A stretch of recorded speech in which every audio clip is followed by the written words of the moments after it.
स्वागत है आप सभी का समसामयिक घटना चक्र के इस ऑनलाइन प्लेटफॉर्म पर। मैं मोहित आप सभी का स्वागत करता हूं। आज अपने इस वीडियो में 22 जुलाई 2025 के इंपॉर्टेंट करंट अफेयर पर चर्चा करेंगे जो विभिन्न पद पत्रिकाओं से दिए गए हैं आपके यूपी पीसीएस और बीपीएससी परीक्षा के लिए महत्वपूर्ण। देखा जाए तो आपका आरओ का जो एग्जाम है, ठीक है, आरओ की जो परीक्षा है वो 27 जुलाई को प्रस्तावित है। ठीक, 27 जुलाई को आपकी परीक्षा है और आज 22 जुलाई का दिन है। आज से 5 दिन बचे हुए हैं और डेली करंट अफेयर की जो क्लास है, ठीक है, डेली करंट अफेयर की क्लास हम 27 जुलाई तक स्किप करेंगे। स्किप क्यों करेंगे? आपकी परीक्षाएं है, ज़्यादातर क्या, सभी लोग आरओ की परीक्षा में लगे हुए हैं। तो इसी वजह से जो डेली करंट अफेयर की क्लास आती है वो अगले 5 दिन तक क्लास रहेगी थोड़ा सा बंद। जैसे ही 28 तारीख होगा तो 28 तारीख को हम एक लंबी सी क्लास लेंगे और वापस से करंट अफेयर के हम लोग करेंगे कंटिन्यू। ठीक है, करंट अफेयर को कंटिन्यू करेंगे क्योंकि ज़्यादातर जो लोग हैं उनका यही मैसेज आता है कि सर करंट अफेयर आप जल्दी जल्दी कंप्लीट करते जा रहे हैं, हमारा पीछे छूट जाएगा।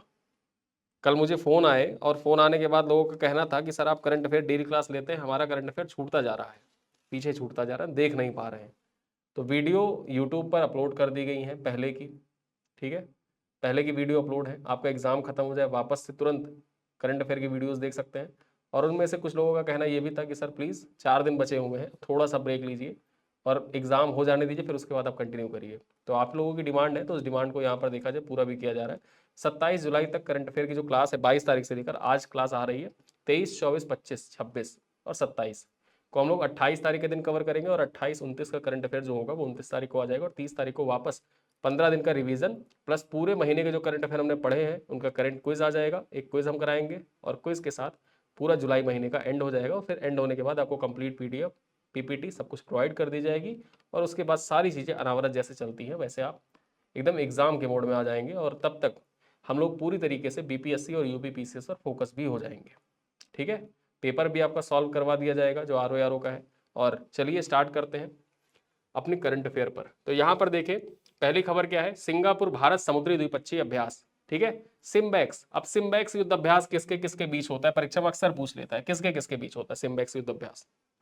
अब इसके नाम में ही अर्थ छुपा हुआ है, कैसा युद्ध अभ्यास है, किसके किसके बीच होता है, ये सारी चीजें सिम्बैक्स में छुपी है। सिम्बैक्स का पूर्ण रूप क्या है? सिम्बैक्स का पूर्ण रूप है Singapore India maritime bilateral exercise. ठीक है, Singapore India maritime bilateral exercise, ये इसका पूर्ण रूप है। और सिम्बैक्स में ही आपको पता चल गया किसके किसके बीच होता है और किस प्रकार का युद्ध अभ्यास है। तो ये समुद्री युद्ध अभ्यास है, नौसेना यहां पर पार्टिसिपेट करती है। ठीक है, नौसेना पार्टिसिपेट करती है। चलिए चर्चा करें तो हाल ही में भारतीय नौसेना के युद्धपोत सिंगापुर पहुंचे हैं जहां वे इस महीने के एंड में होने वाले 32वें सिंगापुर भारत समुद्री द्विपक्षीय अभ्यास यानी सिम्बैक्स में हिस्सा लेंगे। तो इस बार संस्करण कौन सा आयोजित किया जा रहा है? 32वां संस्करण है सिम्बैक्स का, सिंगापुर में इसका आयोजन होगा। देखा जाए तो यहां पर 4 स्वदेशी युद्धपोत भाग ले रहे हैं, 4 स्वदेशी युद्धपोत भाग ले रहे हैं। वो 4 स्वदेशी युद्धपोत कौन कौन से हैं? INS Delhi, INS Satpura, INS Clinton और आईएनएस शक्ति। ये 4 युद्धपोत हैं जो सिम्बैक्स युद्ध अभ्यास में भाग लेने के लिए सिंगापुर पहुंचे हैं। ठीक है, चलिए आगे देखें। सिम्बैक्स भारत और सिंगापुर के बीच होने वाला एक वार्षिक समुद्री सैन्य अभ्यास है। इसकी शुरुआत कब हुई थी? इसकी शुरुआत 1994 में हुई थी। कब हुई थी? 1994 में सिम्बैक्स की शुरुआत हुई थी। और यहां पर हम बात कर ले तो इसे पहले लायन किंग अभ्यास के नाम से जाना जाता था। किस अभ्यास की? लायन किंग अभ्यास के नाम से जानते थे, अब इसको सिम्बैक्स कहा जाता है। ठीक है, यहां देखा जाए तो यह अभ्यास दोनों देशों की नौसेनाओं के बीच विश्वास, आपसी तालमेल और संचालन क्षमता को बढ़ाने के उद्देश्य से शुरू किया गया था और उसी उद्देश्य से हर साल सिम्बैक्स जो आयोजन है उसका किया जाता है और इस बार 32वां संस्करण सिंगापुर में आयोजित किया जा रहा है। चलिए देखें अगली खबर क्या है। दुबई में 57वें अंतरराष्ट्रीय रसायन विज्ञान ओलंपियाड में भारतीय छात्रों ने 4 पदक जीते। ठीक है, जो भारतीय छात्र हैं उन्होंने 4 पदक जीते हैं। यहां पर चर्चा कर ले। भारत ने एक बार फिर विज्ञान शिक्षा में अपनी मजबूत नींव को प्रदर्शन करते हुए दुबई संयुक्त अरब अमीरात में आयोजित 57वें अंतरराष्ट्रीय रसायन ओलंपियाड 2025 में 2 स्वर्ण 2 रजत पदक जीतकर वैश्विक स्तर पर छठा स्थान हासिल किया। ठीक है, यहां पर देखा जाए 2 स्वर्ण पदक था, 2 गोल्ड मेडल और 2 सिल्वर मेडल जीता और वैश्विक स्तर पर भारत जो था पदक तालिका में देखें तो 6वें स्थान पर था। यहां पर देखा जाए 90 देशों का पार्टिसिपेशन था। तो 90 देशों की भागीदारी वाली इस प्रतिष्ठित प्रतियोगिता में यह उपलब्धि भारत की अंतरराष्ट्रीय शैक्षणिक प्रतिस्पर्धा बढ़ती उपस्थिति को रेखांकित करता है। यहाँ चर्चा करें तो इंटरनेशनल केमिस्ट्री ओलंपियाड एक वार्षिक वैश्विक प्रतियोगिता है जिसमें दुनिया भर के सबसे प्रतिभाशाली स्कूली छात्र रसायन शास्त्र के सैद्धांतिक ज्ञान और प्रयोगात्मक कौशल में अपनी क्षमता का प्रदर्शन करते हैं। वर्ष 1999 से इंटरनेशनल जो ये केमिस्ट्री ओलंपियाड है यहाँ पर भारत पार्टिसिपेट कर रहा है और 1999 से इसकी शुरुआत भी हुई थी। ठीक है, 1999 से ही यहाँ पर देखें तो इंटरनेशनल केमिस्ट्री ओलंपियाड की स्टार्टिंग की गई थी और 1999 से लगातार भारत इसमें पार्टिसिपेट कर रहा है। इस बार जो आयोजित किया गया 90 देशों ने पार्टिसिपेट किया और 90 देशों में भारत 2 गोल्ड और 2 सिल्वर के साथ 6वें स्थान पर रहा। ठीक है, चलो आगे देखें। अगली खबर क्या है, GEF 404 इंजन, जो ये GEF 404 इंजन है इसके बारे में चर्चा कर लेते हैं। तो हिंदुस्तान एरोनॉटिक्स लिमिटेड को GE एरोस्पेस से दूसरा GEF 404 इंजन प्राप्त हुआ है। ये इंजन भारत में स्वदेशी हल्के लड़ाकू विमान तेजस MK-1A है, इसकी प्रदर्शन शक्ति के लिए बहुत ही महत्वपूर्ण है। ये इंजन जो है GEF 404 इंजन, ये जो तेजस लाइट एयरक्राफ्ट है उनके लिए बहुत महत्वपूर्ण है। यहां देखा जाए वर्ष 2021 में HAL ने 99 F404 इंजनों के लिए 5,375 करोड़ रुपए से अधिक का समझौता किया था। भारतीय वायुसेना पुराने पड़ चुके MiG-21 स्क्वाड्रन की जगह पर तेजस MK-1A को शामिल कर रही है। अपग्रेडेड तेजस विमान जो है ये AESA रडार और VBR beyond visual range missile जैसी अत्याधुनिक क्षमताओं से लैस होंगी। ठीक है, तो ये आपकी परीक्षा के लिए इंपॉर्टेंट हो जाता है कि MiG-21 को कौन रिप्लेस करेगा। यहाँ पर देखा जाए तो तेजस रिप्लेस करेगी, MiG-21 की जगह पर तेजस रिप्लेस करेगी और उसी के लिए यहाँ पर GEF 404 इंजनों को देखा जाए तो अमेरिका से भारत ने प्राप्त किया है। चलिए आगे देखें। हेल का लक्ष्य दिसंबर 2025 तक 12 तेजस विमान डिलीवरी करना है। इनमें इंजन की आपूर्ति एक महत्वपूर्ण कारक होगा। ठीक है, इंजनों की आपूर्ति एक महत्वपूर्ण कारक साबित होगा। अगली खबर क्या है, महाराष्ट्र ने पशुधन और मुर्गी पालन को कृषि का दर्जा दे दिया है। महाराष्ट्र राज्य सरकार के द्वारा जो पशुधन है और मुर्गी पालन है इसको कृषि का दर्जा प्रदान किया गया है। चर्चा कर ले, पॉइंट क्या है। महाराष्ट्र भारत का पहला राज्य बना है जिसने पशुपालन और मुर्गी पालन को कृषि का दर्जा दिया है। यह ऐतिहासिक निर्णय पशुपालन करने वाले किसानों और फसल उत्पादकों को समान अधिकार दिलाने की दिशा में एक महत्वपूर्ण कदम है। होगा क्या कि जो फसल उत्पादक है ना, साथ ही साथ जो पशुपालन करते हैं उनको एक समान अधिकार मिलेगा। जैसे पहले क्या होता था कि जो पशुपालन करते थे, जब पशुपालन को कृषि का दर्जा नहीं मिला था तो पशुपालन करने के लिए KCC से आप लोन नहीं ले सकते थे। किसान क्रेडिट कार्ड जो होता है जिसपे किसान लोन लेते हैं उस पर पशुपालकों को लोन नहीं मिलता था। लेकिन अब जब कृषि का दर्जा दे दिया गया है महाराष्ट्र में तो KCC से जो लोन उठाते थे किसान, अब वो किसान पशुपालन कर रहे हैं या कृषि कर रहे हैं, दोनों को एक समान लाभ मिलेगा। ठीक है, तो यहाँ देखा जाए इस नीति से 3.7 करोड़ से अधिक किसानों को लाभ मिलेगा जिन्हें अब सब्सिडी और सस्ती दरों पर सुविधाएं मिल सकेंगी। पशुपालक अब कृषि विद्युत दरों के पात्र हो जाएंगे जो व्यावसायिक दरों की तुलना में सस्ती होती हैं। देखा जाए तो इसके साथ ही किसान अब किसान क्रेडिट कार्ड तथा अन्य संस्थागत ऋण योजनाओं के भी पात्र हो जाएंगे। यह नीति डेयरी, मुर्गी पालन, मछली पालन और छोटे पशुपालन जैसे क्षेत्रों को कवर करती है जिससे इन क्षेत्रों को मुख्य धारा में कृषि नीति में समावेश किया जा सकेगा। ठीक है, तो ये पॉइंट आपके एग्जाम के दृष्टिकोण से महत्वपूर्ण हो जाता है कि कौन सा राज्य है, भारत का पहला राज्य कौन बना है जिसने पशुपालन और मुर्गी पालन को कृषि का दर्जा दिया है। तो महाराष्ट्र पहला राज्य बन गया जिसने पशुपालन और मुर्गी पालन को देखा जाए तो एग्रीकल्चर का दर्जा प्रदान किया है। चलिए अगली खबर क्या है, अजय कुमार श्रीनिवास हेल के निदेशक इंजीनियरिंग और अनुसंधान का विकास नियुक्त किया गया। ठीक है, यहाँ पर देखा जाए हेल के निदेशक नियुक्त किए गए हैं कौन, अजय कुमार श्रीनिवास। चर्चा कर लेते हैं। अजय कुमार श्रीनिवास को हिंदुस्तान एरोनॉटिक्स लिमिटेड हेल के नए निदेशक, ठीक है, निदेशक कौन से, इंजीनियरिंग और अनुसंधान विकास के निदेशक नियुक्त किए गए। ठीक है, चर्चा करें आगे। वह 37 वर्षों के अनुभव वाले एक अनुभवी एरोस्पेस विशेषज्ञ है जिन्होंने कई विमान डिजाइन और विकास परियोजनाओं का नेतृत्व किया है। इससे पहले वे हेल के एयरक्राफ्ट रिसर्च डिजाइन सेंटर के प्रमुख रह चुके हैं। ठीक है, जो हेल का ARDC है, ARDC के चीफ रह चुके हैं। यहां पर देखें तो अजय कुमार श्रीनिवास, अब इनको बना दिया गया हेल का निदेशक। ठीक है, इंजीनियरिंग रिसर्च और डेवलपमेंट के निदेशक बन गए हैं हेल के। चलिए अगली खबर देखें। आकाश प्राइम वायु रक्षा प्रणाली का सफलतापूर्वक परीक्षण किया गया है। कल ये पॉइंट मैंने आपको बताया था जब अग्नि और पृथ्वी मिसाइल के बारे में चर्चा कर रहा था, वहां पर एक पॉइंट शॉर्ट में मैंने आपको बता दिया था, यहां पर डिटेल में देख लेते हैं। तो हाल ही में भारतीय सेना ने लद्दाख सेक्टर में 15,000 फीट से अधिक की ऊंचाई पर स्वदेशी रूप से विकसित आकाश प्राइम वायु रक्षा प्रणाली का सफलतापूर्वक परीक्षण किया है।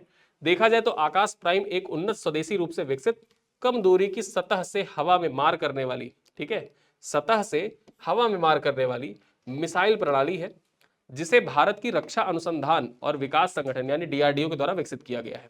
यहां पर चर्चा करें तो यह मूल आकाश प्रणाली का उन्नत संस्करण है और इस महत्वपूर्ण क्षेत्र में बिंदुओं को हवाई खतरों से बचने के लिए डिजाइन किया गया है। ठीक है, यहां पर देखा जाए महत्वपूर्ण क्षेत्रों और महत्वपूर्ण जो साइट्स होते हैं ना, उनको जो हवाई खतरे होते हैं, जैसा आपने देखा कि ऑपरेशन सिंदूर चल रहा था, तो ऑपरेशन सिंदूर में पाकिस्तान की ओर से, ठीक है, पाकिस्तान की ओर से कुछ मिसाइल लॉन्च की गई। हमारी जो S-400 मिसाइल डिफेंस सिस्टम है उसने उनको ट्रेस किया, गिरा दिया। हरियाणा के झज्जर में भी एक मिसाइल आके गिरी थी, दिल्ली पे अटैक किया गया था, तो हरियाणा में ही उसको डिफ्यूज कर दिया गया था S-400 की तरह। तो भारत में देखा जाए जैसे S-400 मिसाइल डिफेंस प्रणाली है ना, उसी प्रकार से आकाश मिसाइल डिफेंस प्रणाली है। ठीक है, तो ये इंपॉर्टेंट हो जाता है आकाश प्राइम। चलिए आगे देखें, अपने पूर्ववर्ती आकाश प्रणालियों की तुलना में आकाश प्राइम बेहतर सटीकता के लिए स्वदेशी सक्रिय रेडियो फ्रिक्वेंसी सीकर से सुसज्जित है। देखा जाए तो इसके अलावा अन्य संवर्धन उच्च ऊंचाई पर कम तापमान वाले वातावरण में अधिक विश्वसनीय प्रदर्शन सुनिश्चित करते हैं ये। ठीक है, तो ये आपके लिए आकाश प्राइम इंपॉर्टेंट हो जाता है। इसकी क्षमताओं को देख लिया, किसके द्वारा विकसित किया गया है, कहां से इसका परीक्षण किया गया, सारे पॉइंट हमने चर्चा कर ली। चलिए आगे देखते हैं।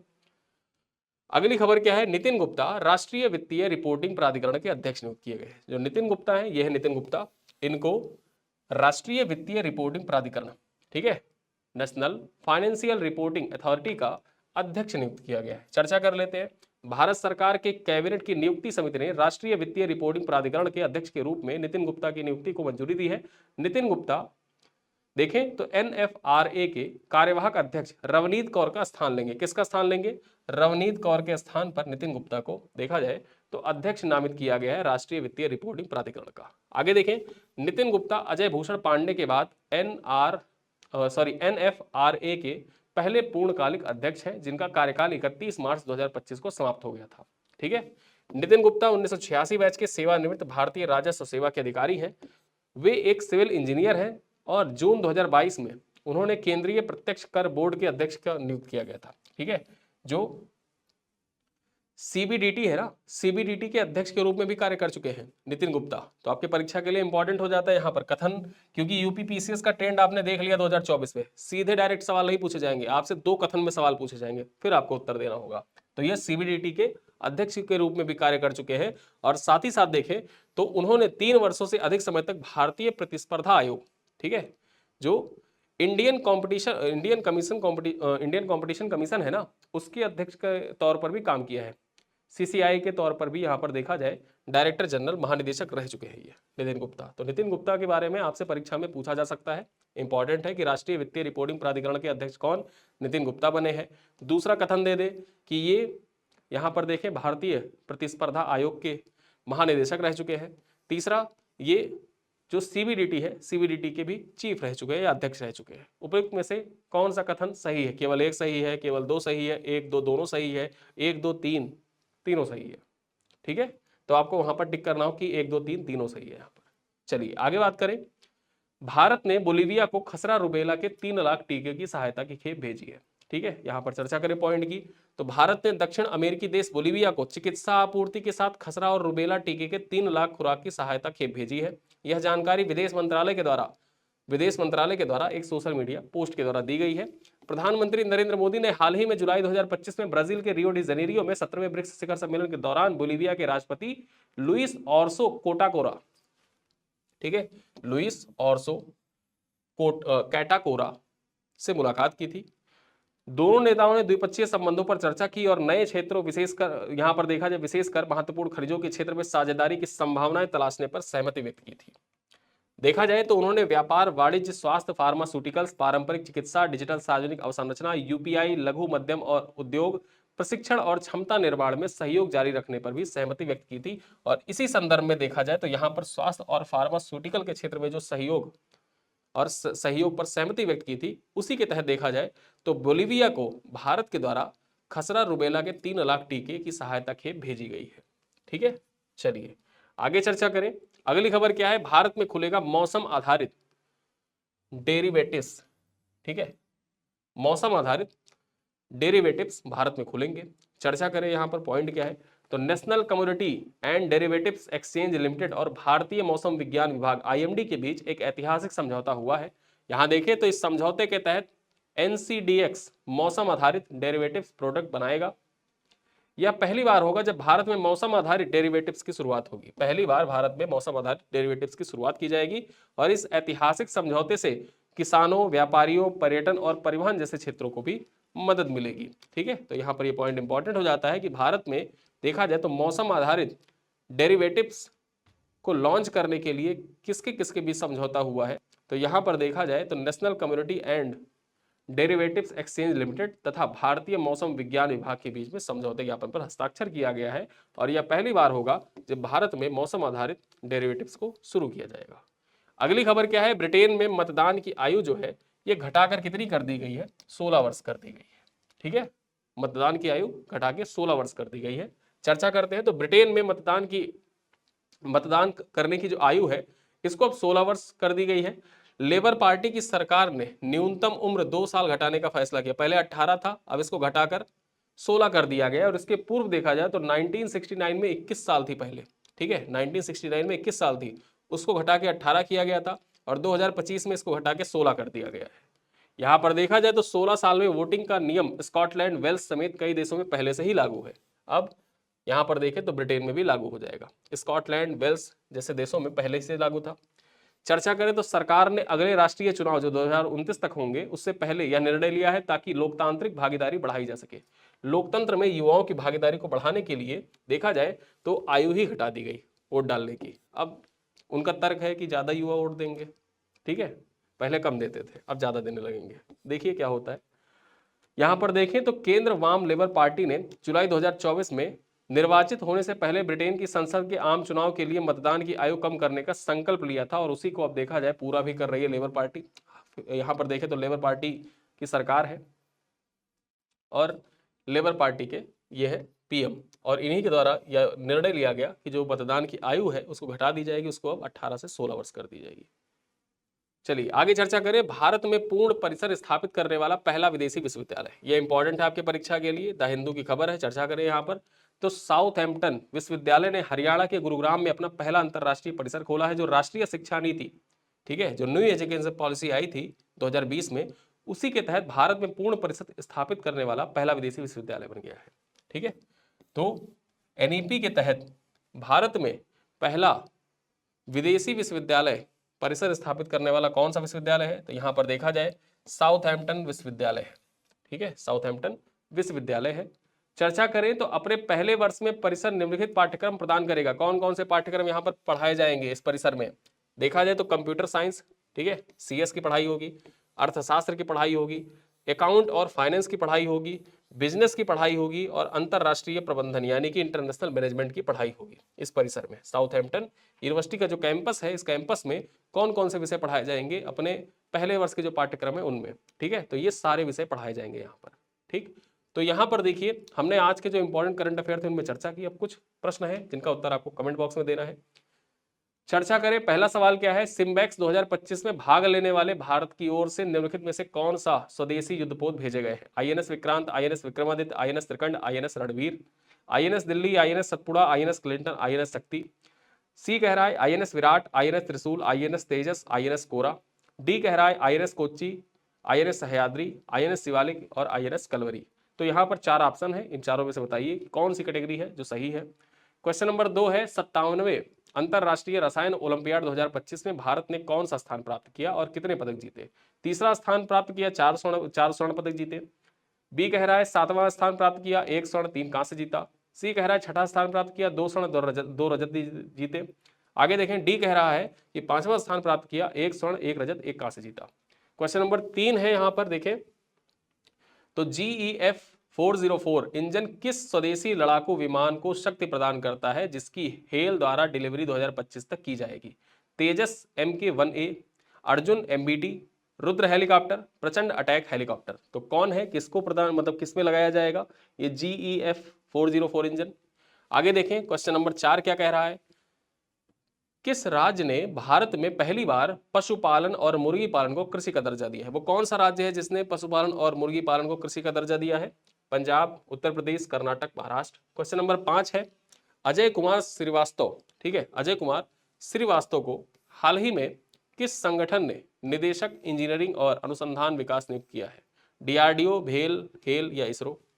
आगे देखें, भारत में पूर्ण परिसर स्थापित करने वाला पहला विदेशी विश्वविद्यालय कौन सा बन गया है? Oxford university, Harvard university, university of Southampton, university of Melbourne. तो कौन सा विश्वविद्यालय है जिसने भारत में अपना पूर्ण परिसर स्थापित किया है?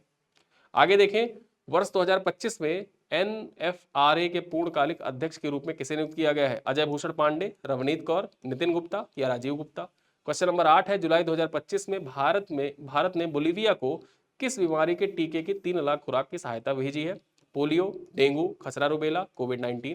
क्वेश्चन नंबर 9 है, भारत में मौसम आधारित डेरिवेटिव्स के लिए किस उत्पाद पहले उत्पाद किस संस्था के सहयोग से शुरू किया गया? NABARD, IMD, NCDEX, IMD, RBI और सेबी, एफसीआई और सीडब्ल्यूसी।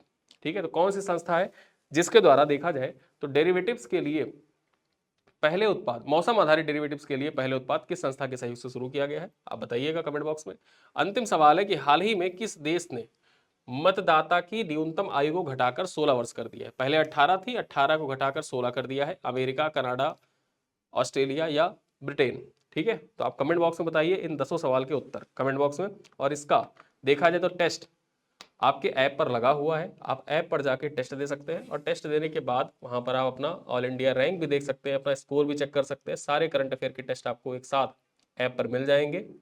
और अब हम मिलेंगे आरओ के एग्जाम के बाद। अगले 5 दिन जो करंट अफेयर की क्लासेस हैं वो रहेंगी स्किप।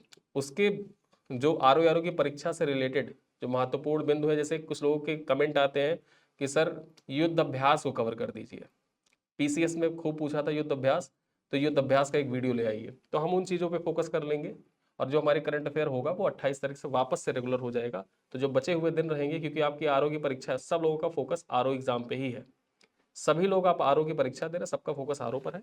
तो आपकी सुविधाओं के दृष्टिकोण से देखा जाए तो 28 तारीख से वापस इसको कंटिन्यू कर दिया जाएगा, ताकि आप लोग आराम से अपनी परीक्षा दे पाएं। आपको आपके ऊपर मेंटली प्रेशर भी ना रहे। करंट अफेयर के वीडियोज आ रहे हैं लेकिन हमारे वीडियोज छूटते जा रहे हैं। ठीक है, तो चलिए इन्हीं सब बातों के साथ मैं अपनी बातों को देता हूँ विराम और मिलते हैं अगली क्लास में। तब तक के लिए धन्यवाद।